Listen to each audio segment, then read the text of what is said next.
সেদিন দোকান থেকে অনেকগুলো গাছ কিনে নিয়ে আসছি, ইনডোর প্লান্ট। এই যে স্পাইডার আমার বোনের হাতে, আর নিচে অ্যারিকা পাম, ব্যাম্বো, লাকি ব্যাম্বো আর মানি প্লান্ট। মানি প্লান্টটা স্প্যানিশ নাকি, এটা আনতে একটু খুঁতখুঁতানি হচ্ছিল, ভালো হবে কি ভালো হবে না। তারপর নিয়ে আসলাম। এটা আমার অনেক দিনের শখ ছিল একটা মানি প্লান্ট আনার। আর এই যে লাকি ব্যাম্বোটা, এটা রেখেছি আমার বেডরুমে। কী যে ভালো লাগে, বেডরুমের সৌন্দর্যটা দ্বিগুণ করে দিয়েছে। আর অ্যারিকা পামটা রেখেছি বেডরুম থেকে বের হতেই। প্রত্যেক দিন একবার দুবার করে তো দেখবই। আর মানে ঘরের সৌন্দর্যটা এত পরিমাণ বাড়িয়ে দেয়, সবুজ আর সবুজ চারদিকে।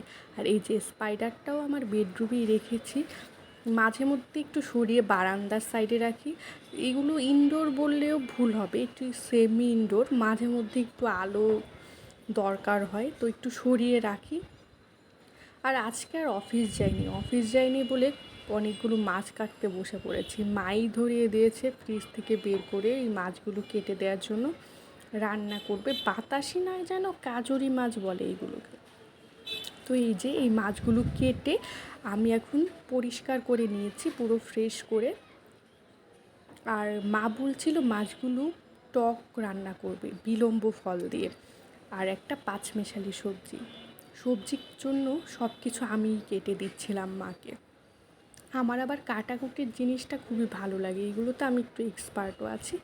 তো নিয়ে বসে পড়লাম অনেক রকমের সবজি কাটবো বলে। আর এই যে বিলম্ব ফলটা মাছের টক রান্না করার জন্য। পাঁচমেশালি সবজিটা খুবই পাতলা করে নাকি ঝোল করা হবে, আর লম্বা লম্বা করে শুক্তোর মতো আমি কেটে দিচ্ছিলাম একেবারে কম মশলায়। যেহেতু গরমে পাতলা সবজি পাতলা ঝোল খাওয়া খুবই ভালো, বেশি মশলা না খাওয়াই ভালো। এই যে বসিয়ে দিয়েছি আমি সবজিটা। মা বললো তুমি রান্না করে ফেলো, যেহেতু সব কিছু তুমি অ্যারেঞ্জ করে দিয়েছো। আর রান্নার পরে এই একটা লুক আসছে, খেতে অবশ্য কেমন হবে জানি না। আর এই যে টকটা আমি রান্না করে রেখেছি।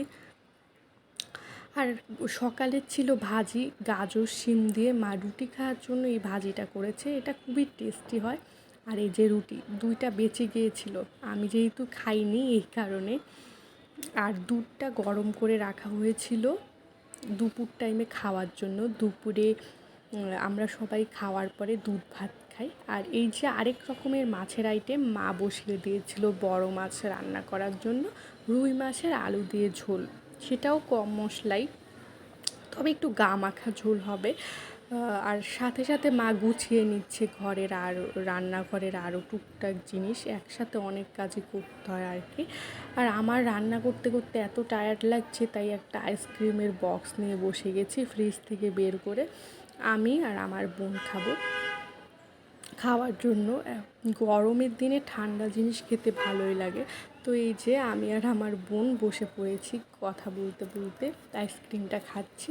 এটা হয় অবশ্য আমার পছন্দের ফ্লেভার না, আমার কাজিন নিয়ে আসছিলো, আমার মামাতো ভাই এসেছিলো সেই দিন, নিয়ে আসে। আর মা বলছিল বিকালে মালপোয়া পিঠা বানাবে, এই যে বানাচ্ছে। এত